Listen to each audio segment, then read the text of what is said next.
웨스트민스터 신앙고백서 강의 첫 시간에 우리가 성경에 대해서 했습니다. 그래서 우리 신앙의 모든 출발점은 성경입니다. 자, 천주교의 모든 출발점 뭐죠? 교회입니다. 예, 교회가 있고 성경이 있다 그러는데 우리는 성경이 있고 교회가 있다 이렇게 얘기를 합니다. 그러면 그 성경이 중요하다 얘기를 했는데 성경만 읽는가? 성경 공부하는가? 그 성경이 우리 손에서 떠나서는 안 됩니다. 그러니까 우리가 실제로 성경이 신앙고백의 맨 앞에 있으면은 실제로 성경이 우리 신앙생활의 가장 근본이 되고 앞장이 돼야 돼요. 아멘? 이거는 왜 그러냐면 이게 굉장히 선물이에요. 하나님께서 하나님 자신을 드러낸다 할 때 계시한다는데요. 하나님이 해와 달과 별, 그 다음에 우리의 양심, 그래서 이제 자연 계시 내지는 자연의 빛을 통해서 하나님을 드러냈습니다. 그러니까 하나님을 알만한 게 충분했거든요. 그런데도 불구하고 하나님을 불순종하고 하나님을 부정했어요. 우리가 지금 눈이 떠 있을 때도 하나님을 모른다 했는데 우리가 죄를 짓고 나니까 완전히 눈 자체가 삐뚤어졌죠. 그러니까는 해를 보고 달을 보고 하나님 계신다라고 할 사람이 없다니까요. 그리고 우리 양심을 가지고서 내가 하나님을 안다고 할 사람이 없어요. 양심도 다 삐뚤어졌어요. 그러면 하나님께서 최종적인 계시를 해야 되는데 최종적인 계시가 뭐냐면 성경이에요. 그러니까 성경은 우리가 지적인 능력이 있기 때문에 읽을 수 있거든요. 그리고 성경은 굉장히 보존될 수 있어요. 그리고 우리가 함께 가르칠 수가 있고 연구할 수가 있고, 그리고 이것은 누가 내가 봤다 안 봤다 해가지고 막 우물짝주물땅 해가지고 바꿀 수 있는 게 아니죠. 성경은. 그렇기 때문에 성경 계시는 굉장한 선물이고 하나님을 알려주는 정말 특별한 그런 계시고 우리에게는 소중한 그런 생명의 양식이 되는 줄로 믿습니다. 그래서 이제 성경에 대한 거를 우리가 했다면은 성경을 펴서 읽잖아요. 성경을 펴서 읽게 되면은 누구를 만나게 되냐면 하나님을 만납니다. 성경에서 하고자 하는 얘기의 중심은 하나님이에요. 하나님께서 하나님을 계시하신 게 성경이에요. 그러면 하나님께서 하나님이 어떤 분이냐라고 이렇게 말했을 때 그거를 쭉 모아놓은 것이 두 번째 장에서 말하는 하나님이 어떤 분인가에 대한 여기 지금 고백을 하고 있는 겁니다. 자, 오늘 우리가 나눠드린 유인물에 하나님이 어떤 분인가가 성경에 나오는 얘기들인데 그거를 종합해 놓은 건데요. 한번 읽어보겠습니다. 하나님은 오직 한 분이신데, 맞죠? 하나님 한 분입니다. 살아계시죠? 죽은 분이 아니죠. 맞습니다. 참되신 하나님이시다. 하나님은 가짜나 우상이나 이런 게 아니죠. 허구가 아니죠. 참되시죠. 맞습니다. 하나님은 존재와 속성에서 뭐하다고요? 무한하시다. 하나님 무한하시죠. 맞습니다. 지극히 순결하신 영이십니다. 그 영이기 때문에 보이지 않습니다. 그러니까 몸이나 지체나 어떤 성정, 막 감정이 있어서 오락가락하거나 이런 게 아니다는 얘기죠. 하나님은 변치 아니하신다. 불변입니다. 맞습니다. 하나님은 무궁하십니다. 맞습니다. 하나님은 영원하십니다. 인간이 측량할 수 없습니다. 하나님은 전능하십니다. 하나님은 지극히 지혜로우십니다. 하나님은 지극히 거룩하십니다. 하나님은 지극히 자유로우십니다. 하나님은 지극히 절대적이십니다. 맞아요. 하나님의 변치 않는 의로운 뜻과 계획대로 모든 일을 행하십니다. 맞죠? 하나님 뜻대로 다 행하시죠. 맞습니다. 자기의 영광을 위해서 행하신다. 맞죠? 모든 것의 목적은 하나님의 영광입니다. 하나님은 사랑이 지극하시다. 맞죠? 하나님은 은혜로우시죠. 자비로우시죠. 오래 참으시죠. 인자하심이 진실하심이 풍성풍부하시다. 맞죠? 사람의 불의와 범행과 죄를 용서하신다. 맞습니다. 부지런히 그를 찾는 자에게는 갚아주신다. 이것도 맞습니다. 동시에 하나님의 심판은 지극히 공의롭고 무섭다. 맞죠? 하나님은 모든 죄를 미워하신다. 이것도 맞죠? 죄를 회개하지 않고 스스로 고집하여 죄의 짐을 지고 있는 자들을 결단코 용서하지 않으신다. 맞죠? 틀린 말 하나도 없죠? 성경을 펴서 읽으면 하나님을 봐요. 하나님을 드러낼 때 제일 먼저 드러내는 게 뭐냐면 다른 게 아니라 하나님 자신이에요. 그러니까 하나님 자신에 대해서 성경에서 이렇게 말했기 때문에 성경에 나오는 하나님을 다 신앙 고백하면서 이런 분이다라고 여기다 모아놓은 거예요. 맞죠? 아멘? 자, 그러면 두 번째 항에 대해서 보겠습니다. 하나님은 모든 생명의 근원이시고, 맞죠? 영광과 선하심과 복되심이 그 안에 있고, 하나님 안에는 영광과 선하심과 복됨이 있다. 맞습니다. 또 그것이 하나님에게서 나오고, 맞습니다. 하나님 홀로 그 자신 안에서 스스로 충족하신다. 하나님은 스스로 충족하신다. 맞습니다. 하나님이 지으신 피조물에게서 유익을 거두시지 아니하시고 다만 그의 영광을 그것들과 관련시켜서 그것들을 상대로 그것들 위에 나타내신다. 맞습니다. 하나님이 뭔가 이렇게 사소로운 이익을 취득하기보다는 하나님의 영광을 그 가운데 드러내신다. 하나님만이 모든 존재의 근원이시다. 맞죠? 만물이 그에게서 나오고 하나님에게서 나오고 하나님으로 말미암아 하나님을 위해 존재한다. 맞죠? 하나님은 그 만물들을 다스리신다. 맞습니다. 하나님의 기뻐하시는 뜻대로 하신다. 맞죠? 그것들을 위하신다. 맞습니다. 하나님의 눈앞에는 모든 것이 가려움이 없이 나타난다. 다 드러나죠. 맞습니다. 따라서 하나님의 지식은 무한하시고 무호하시며 피조물에게 의존하심이 전혀 없으시다. 이거 맞죠? 하나님에게는 우연이라는 것도 없고 불확실한 것도 전혀 없다. 맞습니다. 하나님은 하나님의 모든 계획과 모든 행사와 모든 명령에 있어서 지극히 거룩하시다. 맞습니다. 하나님은 천사들에게서든지 사람에게서든지 모든 피조물에게서 그의 요구하시며 기뻐하시는 예배, 봉사, 순종을 받으심이 마땅하다. 맞죠? 그래서 여기 지금 1항과 2항에서 써놓은 게 성경에서 발견할 수 있는 하나님 그분에 대한 모든 표현들이에요. 이거 틀린 거 하나도 없어요. 맞아요. 그러면 이제 우리가 이것을 이렇게 해놓으면 수십 가지인데 좀 이게 정리하기 어렵잖아요. 수십 가지인데. 그래서 이제 요렇게 저렇게 해서 좀 정리를 해보자 해서 뒤에 이제 설명을 한번 붙여봅니다. 하나님에 대한 지식은 어떻게 우리가 얻을 수 있는가라고 할 때요. 하나님을 이해하기는 어렵습니다. 그러니까 우리가 하나님을 싹 파악해가지고 이렇게 관찰하듯이 해가지고 예를 들면 식물이면 식물을 관찰하고 동물이면 동물을 관찰하고 아니면 전자제품이면 뜯어가지고 자동차 뜯어가지고 딱 분해해가지고 부품별로 딱 놓고 이거는 이런 거다. 이렇게 할 수 있는 대상은 아니란 말입니다. 그러니까 하나님을 이해하려고 그러면 하나님은 이해 불가능하죠. 우리 같이 IQ가 낮고 이게 모자라는 사람이 하나님 그분을 이해한다 이건 안 된다며. 그러면 하나님에 대한 지식이 우리에게는 어떻게 가능하냐라고 할 때 하나님께서 당신을 스스로 드러내실 때 우리는 그 중에 일부를 인식할 수 있다. 인식하는 겁니다. 그러니까 내가 하나님을 연구해가지고 샅샅이 밝혀낸다는 게 아니라 하나님을 드러내게 되면 우리는 그 부분에 대해서 인식해서 이게 하나님이구나, 봄이구나 이렇게 알듯이 말입니다. 하나님이 이런 분이구나. 그러니까 앞에서 말씀드린 대로 거룩, 사랑, 공의로움, 심판하심, 오래 참으심 이런 거는 하나님이 이렇다라고 드러낸 거예요. 그러니까 하나님이 그런 분이라고 인식을 할 수 있죠. 그죠? 인식할 수 있죠. 그렇게 해서 가능합니다. 그래서 이 하나님에 대한 지식을 우리가 또 다른 표현으로 보면은 선천적인 지식하고 후천적인 지식으로 나눌 수가 있어요. 그러니까 후천적인 지식이라고 하는 것은 나중에 습득하는 지식인데 어떻게 습득하는가 하면 일반 계시를 통해서 혹은 특별 계시 중에 성경을 통해서 하나님에 대한 지식을 습득을 해요. 그리고 처음에는 우리가 하나님 몰랐어. 근데 성경에 보니까 거룩하시대. 그리고 하나님은 사랑이시대. 이런 걸 성경을 통해서 알게 되면 우리가 하나님에 대한 지식이 쌓여요. 그래야 우리가 후천적으로 얻는 지식이에요. 그러면 이 후천적인 지식이라고 하는 것은 어떻게 가능하냐면 선천적인 지식이 있기 때문에 후천적인 지식이 쌓일 수가 있는 거예요. 인간의 노력으로 인해 가지고. 그러니까 그 선천적인 지식이 뭐냐 그러면 그럴 때 1살짜리가 태어났어. 태어나면 1살이잖아요, 처음에. 그랬더니 이 아이가 말하기를 하나님은 거룩하시고 선하시다. 타고날 때부터 말을 하더라. 석가가 천상천하의 유아독존이다. 세상을 보면서 그랬대잖아요. 김일성이랑 김정일이는 워낙에 똑똑해가지고 딱 태어나면 백두산에서 뭐라 했다며. 그런 말이 아닙니다.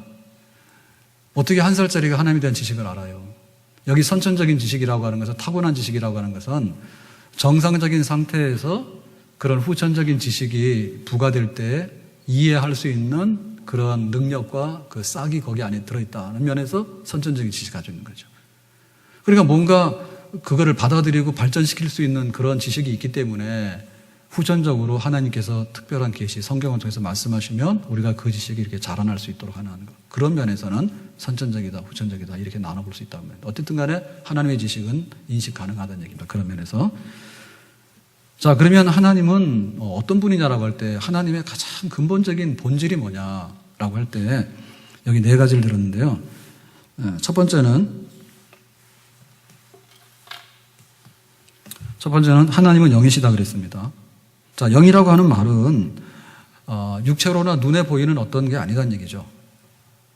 그래서 이 영이라고 하는 이것이 하나님의 그 본질 중에 제일 첫 번째로 꼽을 수 있는 건데, 그래서 이계명에서 말할 때 내 앞에 다른 신을 두지 마라. 그런데 그 신을 뭐 형상이나 하늘에 있는 것이나 물속에 있는 것이나 땅에 있는 것으로 만들지 마라 했어요. 그러니까 하나님이라고 하는 그분을 눈에 보이는 무엇으로 만들어 놓으려면 안 돼. 그러니까 인간에게는 그러한 잘못된 욕망이 있어요. 그래서 뭔가 보이는 것으로 만들어 놓고 만질 수 있는 것으로 만들어 놓고, 그래가지고 이제 우상숭배하는 사람들은 굉장히 겉으로 화려합니다. 뭐를 만들어 놓고 그려 놓고 뭐 조각품으로 만들어 놓고 뭐 막 하는데, 하나님하고 그거는 전혀 성격이 다른 거예요. 하나님이 영이시기 때문에 뭔가 보이는 것으로 만드는 순간에 이미 그것은 성경에서 말하는 하나님이 아니에요. 그래서 우리가 이 계명을 잘 존중히 여기고 하나님을 영으로 항상 생각할 수 있는 그걸 지켜야 됩니다. 두 번째로는 하나님은 인격적인 분이다. 퍼스널하다 했어요. 그래서 인격적이라고 하는 얘기는 뭐냐면 굉장히 지적이다. 그리고 굉장히 도덕적이다. 그리고 굉장히 자기 결정을 하게 되고, 그리고 자기 결정하게 되면 그것을 의지적으로 행동에 옮길 수 있는 것. 그런 게 이제 인격입니다. 그러니까 이 인격에 반대되는 말은 뭔가 하면 비인격적인 뭐. 그 예를 들면은 무당이 작두에 올라가는 거. 그런 거는 이제 귀신인데 귀신도 영이라 하잖아요. 눈에 안 보이는 영이라 하잖아요. 근데 그 귀신은 인격성이 없습니다. 그 굉장히 더럽습니다. 돼지머리를 올려놓으면 굉장히 좋아하고, 돼지머리보다 더 좋아하는 것은 돈을 올려놓는 걸 좋아합니다. 10,000원짜리 파란 것보다는 노란 50,000원짜리를 좋아하고, 수표 1억짜리를 올려놓으면 그 귀신은 엄청 좋아합니다. 수지 맞은 줄 알고. 근데 그게 다 꽝입니다. 사람들이 만든 트릭입니다. 그러니까 그렇게 해가지고 비인격적인 거, 그러니까 뭔가 어떤 이렇게 신적인 영향력이 있는데 지적이거나 도덕적이거나 의지결정이나 어떤 행위에 있어서 뭐가 앞뒤가 안 맞는 덩어리 이런 식으로 하나님을 생각하면 안 된다. 하나님 인격적이다. 그러니까 인격적인 하나님과는 우리가 인격적인 교제를 나눌 수가 있어요.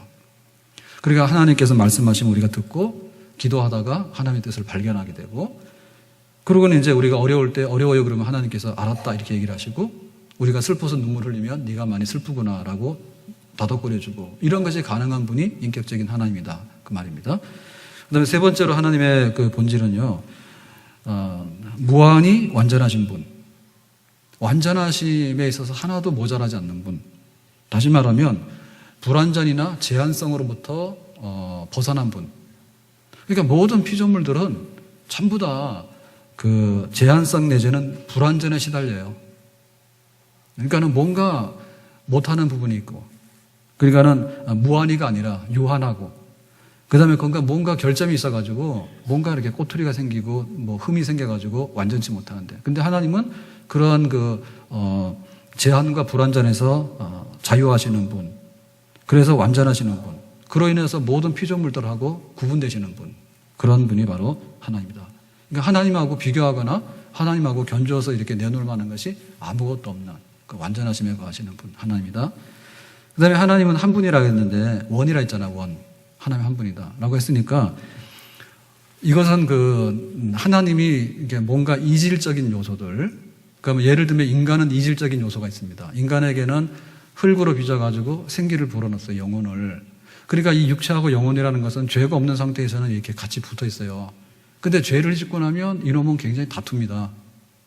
예?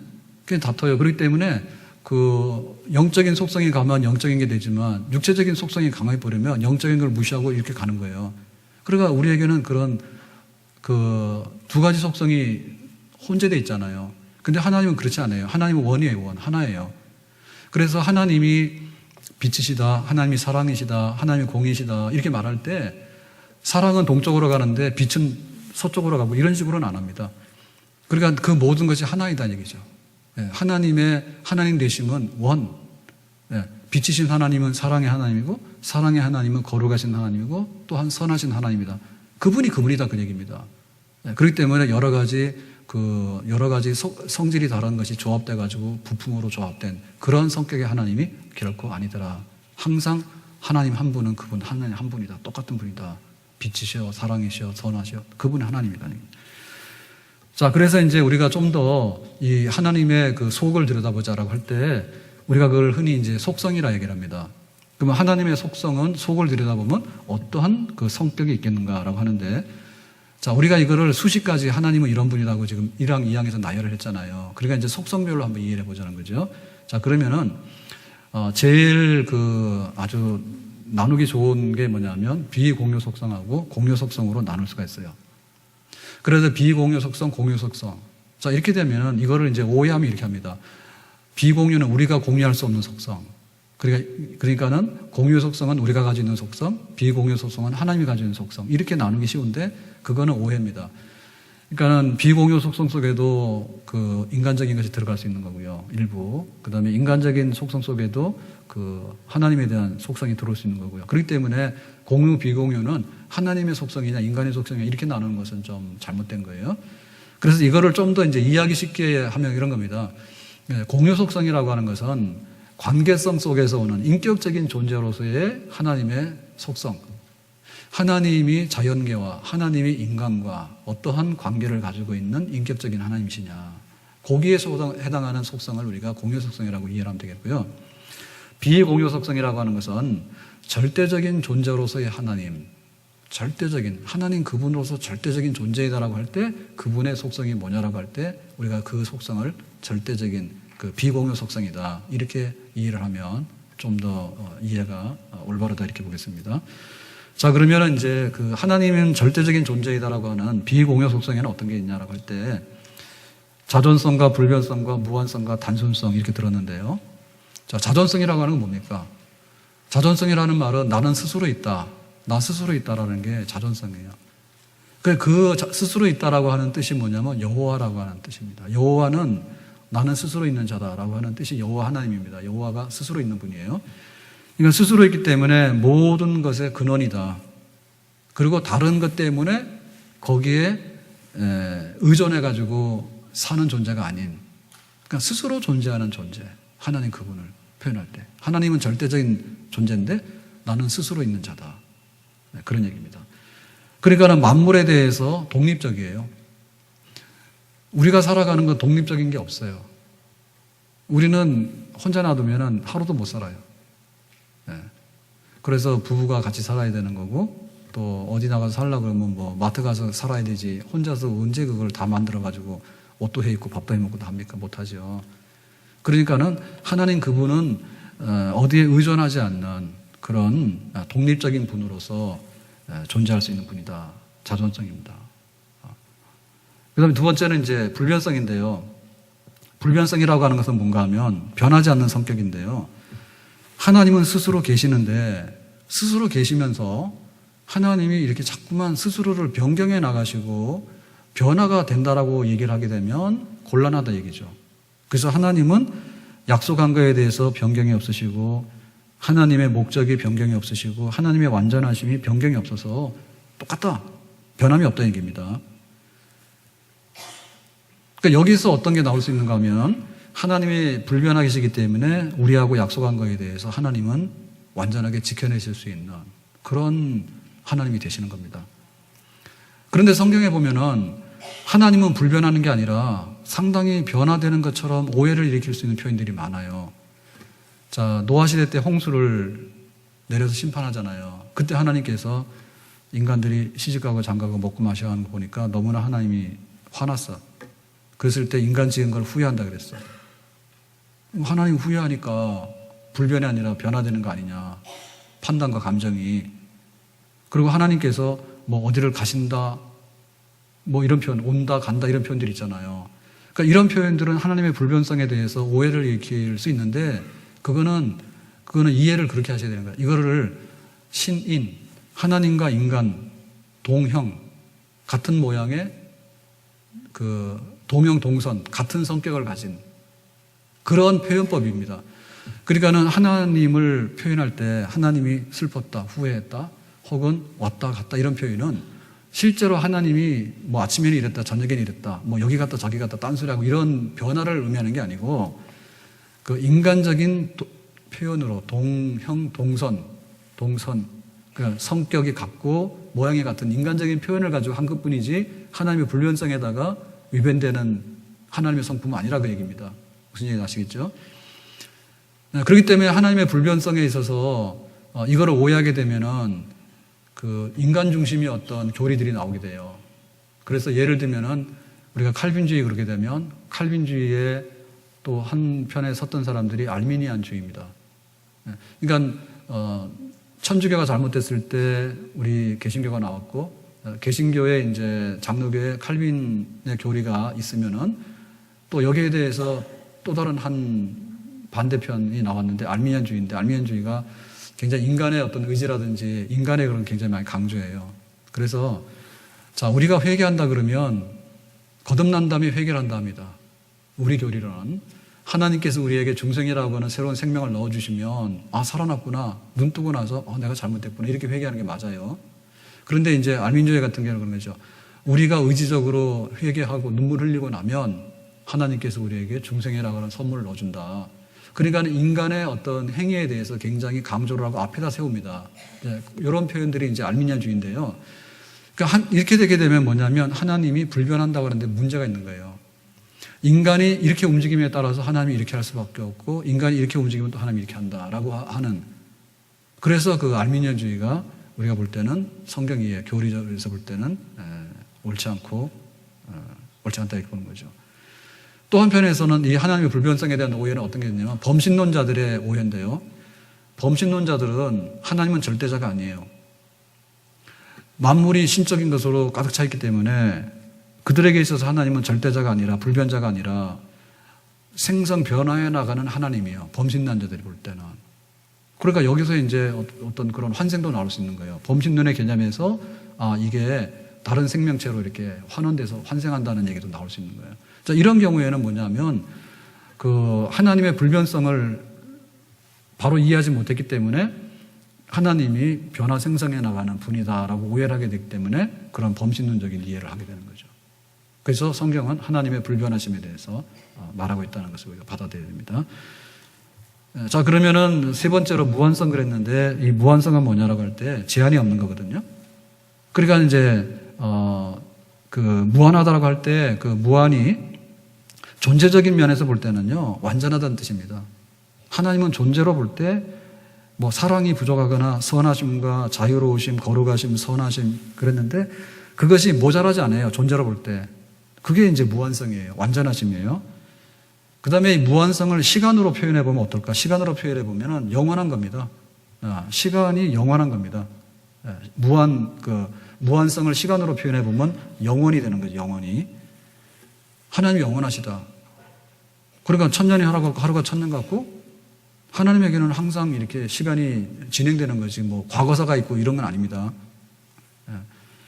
우리는 시간이 지나고 나면 과거가 되어버리잖아요. 근데 하나님은 그런 게 없죠. 그래서 시간으로부터 완전하다, 무한하다는 얘기입니다. 그 다음에 어떤 그 공간이나 장소 개념에서 무한하다 그러면 어떤 게 되냐면 그 하나님이 장소 공간 개념에서 무한하다라고 하면 없는 것이 없다.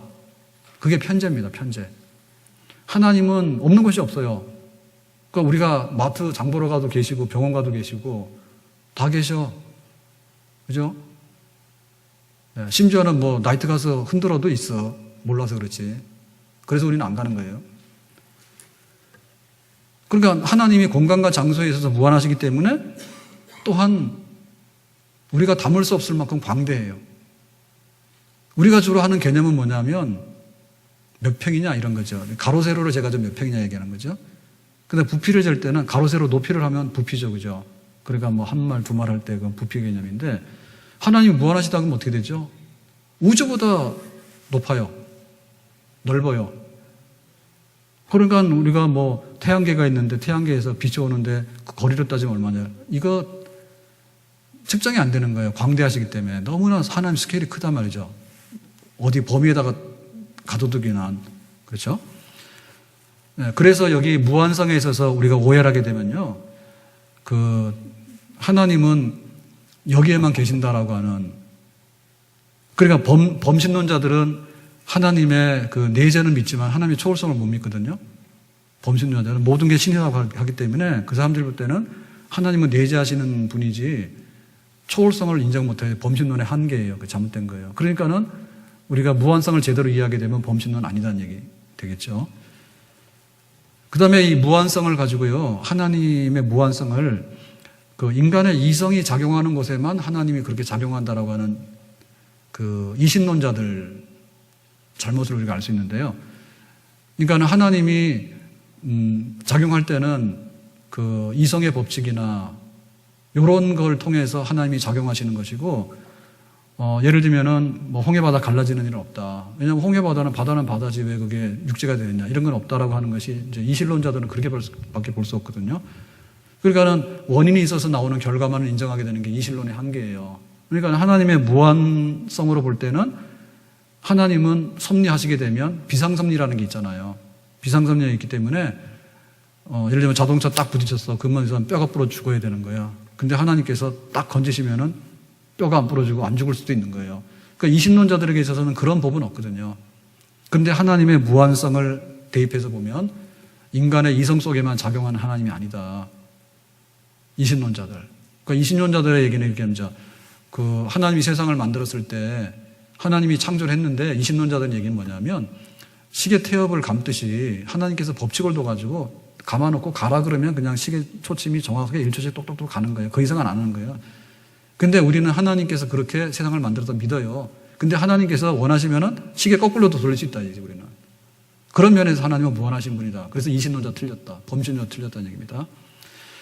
자, 그 다음 네 번째 단순성은요, 앞에서 했던 하나님은 그 한 분이시다라고 하는 얘기하고 유사한 얘기입니다. 하나님은 영과 육으로 뒤섞여서 혼합된 분이 아니고 하나님의 존재와 속성은 하나다, 하나. 특별히 삼위일체 하나님이 하나이시다. 그러니까 삼위일체 그럴 때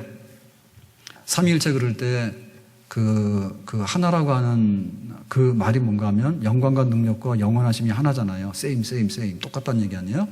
그러니까 하나님이라고 하는 분은 단순성, 그러니까 능력이면은 성부, 성자, 성령 능력이 다 똑같습니다. 그 다음에 하나님이 영원하시다 그러면 성부, 성자, 성령이 영원하심이 똑같습니다. 만약에 영원하심이 시간의 문제인데, 시간의 문제가 성부는 100억 년이고 성자는 99억 년이고 성령은 98억 년이다, 이렇게 되면은 안 되는 거예요. 그래서 하나라고 하는 얘기가 여기 단순성인데요. 단순성. 하나님은 똑같다는 얘기입니다. 같다는 얘기입니다. 자, 그 다음에 이제 공유 속성으로 가보면요. 공유 속성은 하나님의 그 인격적인 존재를 반영하는 속성인데, 자, 여기서 이제 우리가 표현할 수 있는 게 뭐냐면 성경에 보면 지식입니다. 지식. 뭔가를 이렇게 알아내는, 그 파악하는 지적인 능력이 하나님. 그래서 이 지적인 능력은 하나님은 전능이에요, 전능. 전지예요, 전지. 모든 것을 아시는 전지. 모르시는 것이 아무것도 없는. 자, 그렇게 되면은 내용에 있어서는 범위가 한정할 수 없는 전지잖아요. 모든 걸 다 알아버리잖아요. 근데 시간적으로 이게 지식을 하나님께서 말씀하시면 뭐가 되죠? 과거, 현재, 미래 다 알아버리는 거죠. 네, 하나님의 지식은 시간으로 볼 때는 과거, 현재, 미래를 다 알아버리는 거예요. 그 다음에 하나님의 지식이 범위로 볼 때는 어떻게 되느냐라고 할 때 속에 있는 것까지 다 알아. 근데 우리는 우리의 지식을 측정할 때 속에 있는 건 잘 몰라요. 그래서 비행기 탈 때 조심해야 돼요. 왜? 조종사가 마음 잘못 먹으면 그날로 가는 거야. 그런데 하나님은 다 알아. 그래서 하나님은 다 알기 때문에 그런 비행기 타지 말라고 안 타면 되는 거예요. 우리는 모르잖아요. 그래서 하나님의 지식은 속속들이 다 알 뿐만 아니라 시간을 초월해서 다 알 뿐만 아니라 범위가 아무리 많더라도 다 알아버리는 그런 지식이다. 자, 두 번째 이 공유 속성은 지혜라고 얘기를 하는데요. 지식은 이론적인 거고 지혜는 실천적인 거예요. 그러니까 지혜라고 하는 것은 뭐냐면 지식을 기반으로 해가지고 수단과 방법을 찾아내는 게 지혜입니다. 그러니까 최선의 방법을 찾아내는 거예요. 그러니까 이거는 뭐냐면 지식을 적용하는 능력이에요. 그러니까 지혜는 굉장한 그 하나님의 그 속성이고요. 우리가 이런 은사를 받게 되면 굉장한 거예요. 왜냐하면 방법을 찾아내고요. 적용하고요. 그러니까 그 죽은 지식이 아니라 그게 산 지식이 돼서 내 삶을 윤택하게 하는 거죠. 그래서 이 지혜의 끝은 뭐냐? 지혜의 참편이 뭐냐면 하나님께 영광을 돌리는 사람이 지혜의 참편이에요. 아멘? 자, 그 다음에 선함이며 선하심. 하나님의 선하심. 그럴 때 이 선하심이란 건 뭐냐면 모든 피조물을 넉넉하고 친절하게 대해주는 거. 그게 선하심이에요. 네. 굿니스 그랬잖아요. 하나님께서 후하고 넉넉하게 모든 피조물에 대해주는 거. 그리고 하나님이 이렇게 대할 수밖에 없어요. 그래서 하나님이 인색하게 대하거나 혹은 하나님이 불친절하고 막 이렇게 까칠하게 대하는 법은 하나님의 속성에는 없습니다. 하나님은 근본 속성이 선하심입니다. 그러니까 우리에게도 이런 인격성이 있다면은 지식이라든지 지혜라든지 선하심에 대해서 우리에게도 공감되어질 수 있는 부분이 있죠. 자, 그 다음에 하나님은 사랑이시라 하는데 이 사랑은 뭔가 하면 선하심이 이성적인 피조물에게 표현될 때 그걸 사랑이라 해요. 선하심이. 그러니까 하나님 선하시는데 예를 들면 여기 꽃이나 풀에다가 대해주는 거는 뭐 사랑이라고 표현하기 어렵습니다. 이성적인 피조물, 감정이 있고 지식이 있고 의지적인 능력이 있는 이런 인격적인 이성적인 피조물, 특별히 인간이죠. 인간에 대해서 하나님께서 대해주는 그것이 바로 사랑인데, 자, 이 사랑은 세 가지 그 개념으로 다가옵니다. 죄를 용서하는 사랑이 은혜요. 죄를 용서하는 사랑. 그러니까는 죄를 조건 없이 용서해가지고 덮어주는 그 사랑을 우리가 은혜라 얘기하는 겁니다. 그래서 우리가 십자가의 은혜라 얘기하면 죄인에게 묻지 아니하시고 조건 없이 이렇게 하나님이 대해주시는 사랑, 그걸 은혜, 십자가 은혜라 합니다. 그러니까 우리가 은혜로 구원받죠. 죄를 용서해 주시는 그 사랑을 덧입어서 우리가 구원을 받습니다. 그 다음에 자비와 긍휼, 이건 뭔가 하면 죄에 대해서는요 반드시 죄 책벌이 따라와요. 죄에 대한 형벌이 따라와요. 그러면 그것은 뭐냐면 죄의 결과인데 죄의 결과는 굉장히 비참해요. 그러니까 그 죄의 결과의 비참함으로부터 우리를 건져내 주시는 것이 뭐냐면 자비와 긍휼하심이에요. 만약에 은혜를 베풀었는데 벌어지는 결과에 대해서 자비와 긍휼이 없으면 그것도 또 문제가 커집니다. 그렇기 때문에 우리를 용서하시는 은혜인 사랑도 받아야 되지만은 죄의 결과가 가져올 수 있는 참담함과 비참함으로부터 우리를 건져내시는 것. 그러니까 예수님께서 우리를 대신해서 십자가 죽으실 때 죄인들을 용서한다 이렇게 하고 죽으시면 되잖아. 근데 그렇게 한 게 아니라 곱게 죽은 게 아니라 한마디로 험악하게 십자가에서 찢기시고 피 흘리시고 그러고 죽으셨어. 죽으신 다음에도 저기 아리마대 요셉의 무덤에서 3일 동안 썩었어. 그러니까 그게 뭔가 하면 그 자비와 긍휼하심을 베풀 수 있는 하나님의 사랑의 근거가 되는 거예요. 죄의 결과로 오면은 사람이 죽어 썩어야 되거든요. 그러니까 우리가 썩어짐으로부터도 우리가 하나님의 사랑을 덧입는다는 얘기죠. 아멘? 그러니까 그 은혜하고 이 자비하고는 그런 면에 다른 면이 있단 말입니다. 그 다음에 오래 참음과 인내인데요. 이것은 죄인을 향해서 하나님께서 정말 깨닫지 못하니까 참아내시는 그 사랑을 우리가 오래 참음 내지는 인내를 한다. 그러니까 하나님의 사랑은 이 세 가지 성격으로 우리에게 다가오는데 우리가 이 사랑을 지금 받고 있습니다. 하나님은 사랑이시다. 아멘. 그 다음에 이제 거룩하심인데요. 거룩하심이라고 하는 것은 뭔가 하면 그 거룩의 기본적인 개념은 다르다는 겁니다. 차이가 난다는 뜻입니다. 그러니까 차이가 나는데 이렇게 그러니까 존재의 차이가 나는 거고요. 존재의 차이. 그러니까는 이사야가 기도하러 들어갔는데 화로다 나야 망하게 됐다 이렇게 말했잖아요. 그러니까 하나님을 딱 보니까 그냥 그것 자체로서 이제 입이 딱 막히고 충격을 받아버린 거 있지. 우리가 못 볼 것 중에서요 진짜 못 보던 거 있잖아요. 금강산도 19경이라는데 금강산을 봤어. 그랬더니 막 입이 다물어지지 않는 거예요. 그런 차이가 있을 수 있어요. 하나님에 대해서 느끼는 존재의 차이가 그 거룩인데 이것이 윤리적인 측면에서 나타날 때는 그 죄와 구별돼 가지고 구별된 삶으로 나타나요. 윤리적으로 나타나요. 거룩이. 그러니까 존재의 차이 내지는 윤리성에 있어서 구별된 방식으로 나타나는 이런 면이 이제 거룩입니다. 그럼 이 거룩은 우리에게 어떻게 표현되는 거냐면 하나님의 거룩은 우리 마음속에 이렇게 느껴지게 되고 이게 하나님 거룩이구나. 그러니까 너희들은 죄와 떨어져라 하니까 이게 거룩이나 이렇게 우리 마음속에 알게 되고요. 그러니까 이것은 주로 도덕법이죠. 윤리 도덕의 법. 특별히 성경을 말하면 율법. 율법에서 이렇게 하라 하지 마라 이렇게 하잖아요. 그걸 통해서 이 거룩의 선이 그어지는 거예요. 주일은 예배드리는 날. 그러면은 그건 거룩입니다. 간음하는 거는 안 됨. 그건 거룩입니다. 이렇게 해서 우리에게 율법으로 거룩의 선을 그어주는 거예요. 그래서 이제 이 거룩이라고 하는 것이 장소나 물건을 통해서 표현되지거든요. 그럼 거룩한 집 그러면 성전, 거룩한 물건 그러면 성물, 거룩한 도시 그러면 예루살렘 거룩한 도시 이렇게 되는 거죠. 그래서 구별된 직분을 감당하고 일을 하는 거룩한 장소 내지는 물건, 사람 이렇게 거룩이라는 말로 표현되어집니다. 그 다음에 이제 의입니다. 의라고 하는 것은 뭔가 하면 거룩함을 유지하는 그 하나의 형태예요. 하나님의 구별되심에 대해서 우리가 그거를 유지하려고 그러면 의의가 있는데 그 의입니다. 의. 그러니까 그 의가 어떻게 나타나는가 하면 하나님의 다스림과 통치를 통해서 나타납니다. 의가.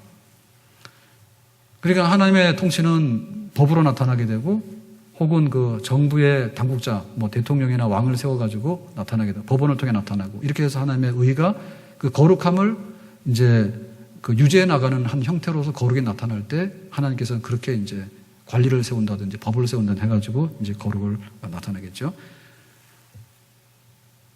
그러니까 이 거룩에 대해서는 두 가지의 그 하나의 성격이 있는데 하나는 상 주는 보상적인 성격이 있고요. 하나는 응보하는, 처벌하는 성격이 있어요. 그게 상과 벌로 나타나요. 거룩이라고 하는 것은. 그래서 하나님께서 상 주신다 혹은 벌 주신다라는 개념은 하나님 거룩하고 그 거룩함을 할 수밖에 없는 것은 하나님은 그 의로우신 분인데 의로우심을 할 수 없는 것은 하나님의 성품이 거룩하기 때문에 거룩과 의는 이렇게 또 연결되어 있는 거 그런 거란 말입니다. 그 다음에 이제 진실성이죠. 진실성. 그러니까 이 진실성이라고 하는 건 뭐냐면 하나님 스스로가 진실하고요.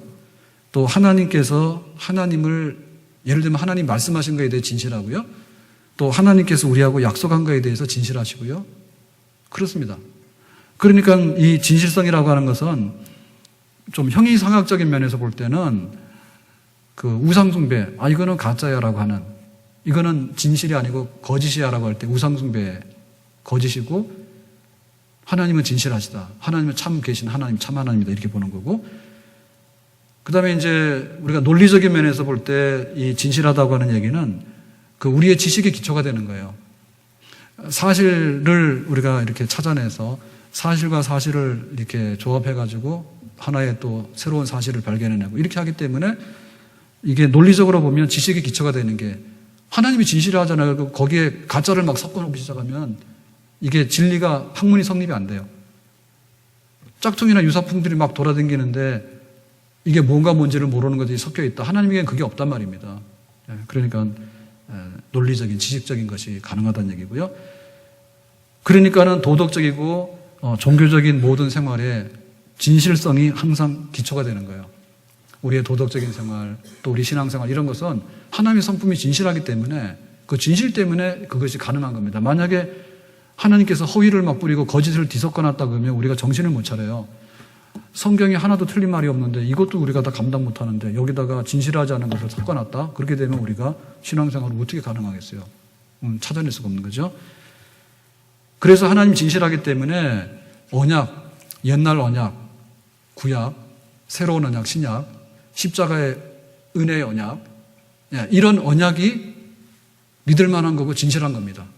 하나님의 진실하심 때문에 그 언약이 진실하다고 나올 수 있는 거예요. 만약에 하나님이 진실하신 분이 아니면 약속한 거는 속을 내용을 펴보면 그렇지 않을 수도 있다는 얘기죠.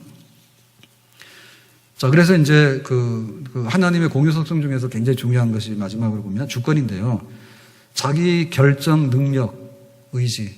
이게 이제 하나님의 주권입니다. 성경에 보면 하나님 그렇게 나왔어요. 하나님께서 하나님 마음대로 하시는 것이지 그게 하나님의 속성 중에 중요한 속성인데요. 자, 여기에는 어떤 그 하나님의 그 결정 능력이나 의지가 있는가 하면 작정해 놓은 의지가 있고 교훈적인 의지가 있어요. 약간 차이가 있습니다. 하나님의 의지에는. 작정이라고 하는 것은 뭐냐면 하나님의 의지로 이루어진다는 면에서는 작정이에요. 그런데 교훈적인 의지라고 하면 뭐냐면 우리의 그 삶의 규범이라든지 우리가 마땅히 해야 되는 의무라든지 이런 거는 교훈적인 의지예요. 근데 예를 들면 우리가 대놓고 죄를 지어서 안 해버리면 할 수 없는, 안 하는 거예요. 부부간에는 사랑하고 숨겨라라 이랬는데 하나님께서 그거는 뭐냐면 교훈적인 의지입니다. 부부에게 준 숨겨라고 사랑해야 돼 이렇게 교훈적인 의지를 줬는데 대놓고 바람 펴버리고 미워해버리면 그거는 우리가 어기는 거죠. 그러면 하나님께서 의지할 수 없느냐? 의지할 수 있다는 얘기죠. 근데 그 의지는 뭐냐면 작정적인 의지는 다 이루어져요. 참새 한 마리를 날고 떨어뜨릴 거다라고 하는 것은 하나님 마음대로 해버립니다. 근데 우리가 도덕적인 교훈을 받았는데 그게 하나님 뜻이라고 말하면 우리가 안 해버리면 하나님께서 안 하는 게 아니라, 그러니까 예를 들면 우리가 외도하고 바람을 피웠잖아요. 그러면 그게 하나님의 주권적인 작정적인 의지였어. 이따위 소리 하면 안 된단 말입니다. 그죠? 그건 교훈적인 의지이기 때문에 따라야 되는데 안 했다 그 말입니다. 그런 일 많이 하잖아요, 우리가요. 다 하나님 뜻대로 되어지는데. 그래서 이게 이제 뭐냐면 죄의 문제가 여기 걸리는 거예요. 그래서 성경이 이렇게 말합니다. 하나님은 죄를 아셨다, 모르셨다? 아셨다. 만약에 우리가 죄 지을 것을 모른다 그러면 하나님은 대책이 없어요. 얘가 죄를 짓는데 돌발 상황이 발생했으니까 하나님께서 당황해가지고 수습을 못 하잖아요. 죄를 아셨죠. 그러면 하나님께서 죄를 만드시는 분이냐? 죄를 아셨다는 얘기는 뭐냐면 죄에 대한 허용을 얘기하는 겁니다. 교훈적인 의지를 줬어요. 부부는 이렇게 살아라. 주의를 이렇게 지내라. 교훈적인 의지를 줬는데 그 부분에 대해서 그거를 인간이 죄로 화답을 하잖아요. 그러면 죄의 조성자, 하나님은 죄의 조성자, 하나님은 죄의 메이커가 아니라 하나님은 허용하신 분이에요. 그냥 허용하신 분이에요. 이런 면에 있어서는 우리가 하나님의 주권을 그렇게 이해해야 돼요. 죄를 짓고 나서 이거는 하나님의 의지고 하나님의 주권이다 이렇게 생각하면 안 돼. 그렇게 해서 하나님을 뒤집으시면 안 된다는 얘기죠. 하나님이 우리 죄를 지을 것을 모르신 건 아니에요. 아셨어요. 그렇지만 가슴 아파서 허용했던 것이지 하나님이 그 죄를 짓기도 싫은 사람의 손을 막 움직여서 죄를 짓게 만든 메이커는 아니다. 그렇게 되면 하나님의 주권적인 의지에 대해서 우리가 오해하지 않겠죠. 그 다음에 이제 하나님의 그 뜻이요. 주권적인 뜻이 있는 게 뭐냐면 드러나는 뜻하고 감추인 뜻이 있는데요. 자, 드러난 뜻이라고 하는 것은 그야말로 드러난 뜻입니다. 성경에 십계명 보니까 다 나와 있어. 그 다음에 부부 결혼할 때도 멍에를 빛의 자녀는 어둠의 자녀하고 살 수 없다. 그래서 불신결혼 하지 말라고 나왔어, 성경에. 그 드러난 뜻입니다. 명백하죠. 주일날 어디 가야 돼? 주일날 예배드리러 와야 되는 거죠. 명백한 뜻입니다. 감추인 뜻도 있죠, 감추인 뜻. 감추인 뜻은 잘 몰라요. 예? 어떤 사람하고 결혼해야 될까? 성씨, 가문, 키, 뭐 이런 거 다 몰라? 그럼 물을 필요 없어. 모르니까. 근데 나중 가서 결혼하고 나서 보니까 하나님이 이 남자하고 살라고 했는가 보다라고 그 감추인 뜻에 관해서 드러났네라고 우리가 받아들일 뿐이죠. 그러니까는 우리가 관심 가져야 될 부분은 감추인 뜻에 대해서 관심을 갖고 드러난 뜻에 대해서는 막 무시하고 다니면 완전히 반대로 하는 거예요. 우리가 하나님의 주권적인 뜻을 굴복하고 사는 생활은 드러난 뜻을 하기도 바빠. 하나님께서 밝히 드러내는 거, 세계 선교하라, 전도해라, 사랑해라, 와서 눈을 빼고 기도해라, 이런 거 드러난 뜻이에요. 드러난 뜻 하라니까 나 하나님 뜻을 모르겠다고 뻗치고 서가지고 안 하더라고. 근데 감추인 뜻은요, 얼마나 알라고 말이에요. 와가지고 막 그렇게 하는지 몰라. 예? 그렇게 하시면 안 됩니다. 드러난 뜻에 우리가 충성을 다하고요, 굴복을 하고요. 감추인 뜻은 나중에 다 감추인 뜻이 드러나게 되면 그때는 알게 되는. 그래서 우리가 계시된 드러난 뜻을 중심으로 하나님의 주권에 복종하는 삶을 살아야 된다. 마지막으로 주권적인 능력인데요. 하나님께서 자기 결정을 하시고 어떤 의지를 이뤄 나가실 때 못하는 게 있다 그러면 큰일 나죠. 그래서 하나님은 전능하십니다. 하나님의 그 주권적인 능력은 전능해서 못하는 게 없어요. 다 해버려요. 참 날 좋죠. 오늘은 좀 막 예배 시간 좀 덥더라고. 그래서 일부 예배 시간에 허겁지겁 와가지고 양복을 입고 나왔는데 얼마나 더운지 동복을 입고 와가지고 더워가지고 예배 시간에 이거 옷 벗을 수도 없고 말이요. 그래가지고 이제 2부 예배 시간에는 이제 이 양복을 입었어요. 이거 여름 양복인지 봄가을 양복인지 모르겠는데 좀 얇아. 그래서 무조건 입었어. 뜻이 있어서 코디해서 온 거 아니에요. 무조건 입었어, 더워가지고. 그래도 더워 지금. 여기 빛이 막 하고 이래가지고 더워요. 근데 그 하나님의 능력이 얼마나 신기한지 모르는 게 겨울에 우리가요 그 난방을 해가지고 온도를 좀 올리려고 그러면요 진짜 전기요금 많이 나옵니다. 관리비 엄청 많이 나왔죠. 요새 관리비가 팍팍 떨어지니까 살 것 같죠? 차이 많이 나지 않아요? 기분이 그냥 좋습니다. 겨울에 막 그 옷 뒤집어 쓰고 가도 추워가지고 막 그랬는데 지금 가면은 뭐 약간 덥긴 한데 그래도 뭐 아직 한여름은 아니니까 그냥 뭐 운동 나가는 것도 뭐 산책 나가는 것도 그냥 식은 죽 먹기야. 뭐 얼마나 뭐 편한지 몰라.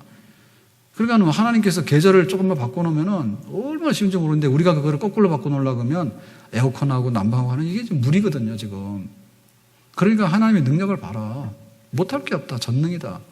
하나님이 의지하시는데 못할 게 다 해버린다.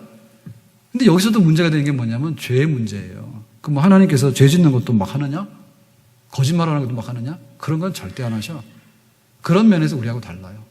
우리는 힘 좀 있잖아요. 힘께나 쓰면요, 우리는 마구잡이를 써버립니다. 그래서 뭐 대통령 하다도 감옥 가고, 뭐 비서관 하다도 감옥 가고, 뭐 국회의원 하다도 감옥 가고, 뭐 하여튼 재벌도 감옥 가고 막 가는 거예요. 왜냐하면 돈도 있고 권력도 있는데 그 능력이라고 하는 것이요, 굉장히 죄성이 묻어가지고 나갈 수 있는 능력이에요. 그 능력도. 완전한 능력도 아니지만 우리가 좀 가지고 있는 능력이 굉장히 이게 끼우러지고 막 넘어질 수 있는 능력이라고. 근데 하나님은 전능하셔. 그런데도 불구하고 그 능력에 흠이 없어. 그러니까 하나님 능력입니다. 아멘. 자, 오늘 말씀을 맺겠습니다. 우리는 과연 성경을 아는가? 그러면 성경을 펴고 읽어야 된단 말이야. 성경을 펴고 읽었을 때 하나님 그분이 나타나신 거야. 나는 내 뜻이 있고, 나는 능력이 있고, 나는 진실하고, 나는 의롭고, 나는 거룩하고, 나는 사랑이 많고, 나는 지혜가 많고, 선하고, 나는 지식이 많고, 그리고 나는 불변하고, 나는 스스로 있는 자존하고, 나는 무한하고, 어디에 뭐 제한적이지 않고, 이런 분이다라고 성경을 피면 전부 다 그 얘기입니다. 그러니까 우리가 그 하나님 우리가 아는 거죠. 그러니까 왜 우리의 신앙생활이 메말라 있느냐? 우리가 첫째 성경을 보면서 도통 성경을 안 읽고 성경 관심이 없으니까 신앙생활이 꽝이지. 그런데 성경을 폈을 때 하나님을 만나야 되는데 하나님을 못 만나는 거예요. 그러니까 가끔가다 그러지. 부흥이 안 하는가? 부흥이 하다가 뭐가 왔다 갔다 안 하는가? 그러면 그냥 꿈에 나타난 그분 붙들고 늘어지니까 그 하나님은 어떻게 그걸 하냐?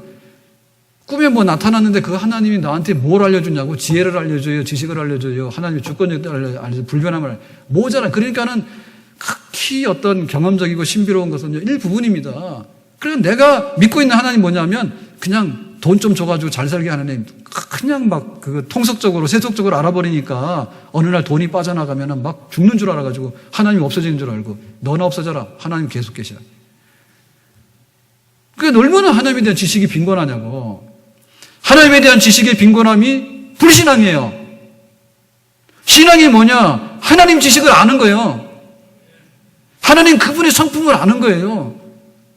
하나님이 절대적인 존재로서 어떤 성품을 가지고 계시는지, 하나님이 인격적인 분으로서 어떤 성품을 가지고 계시는지, 하나님 그분은 영으로서 어떤 분이신지에 대해서 하나님을 아는 지식이에요. 하나님을 아는 지식이 곧 우리의 신앙의 힘이에요. 다윗이 믿음의 사람입니다. 뭐라 했냐면 나의 힘이 되신 여호와여, 하나님은 산성이시고 반석이시고 요새이시고 구원의 뿌리시고 하나님 나의 하나님이시고 막 이렇게 하잖아요. 다윗의 신앙이 하나님에 대한 신앙이에요. 그러니까 우리가 날마다 이렇게, 그래서 이거 믿음 좋으려면 이래야 됩니다. 우리가 기도할 때 뭐라고 하는데 꽝이야 다. 그렇게 하면 안 돼. 하나님을 부르는 거예요. 하나님 아버지, 우리를 사랑하시죠. 하나님은 정말 선하시죠. 하나님은 정말 지식이시죠. 하나님은 정말 지혜로운 분이시죠. 하나님은 정말 공의로우신 분이죠. 하나님은 시간에 제약이 없으시죠. 하나님의 능력에는 제한이 없으시죠. 하나님께서 주권적으로 의지하시는 것은 그대로 되어지죠.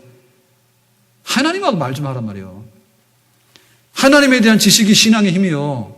아멘? 그러니까 우리가 신앙한다, 하나님 믿는다 할 때 하나님 그분에 대한 성격과 하나님 그분의 본질과 하나님 그분의 속성에 대해서 우리가 내놓으라는 얘기지, 내놓으라고. 거울을 볼 때, 우리가 충분히 볼 때 어떻게 보는가 하면 이렇게 보는 겁니다. 아, 코도 잘생겼네. 귀도 잘생겼네. 거울을 봤는데 뭐가 뭔지도 몰라.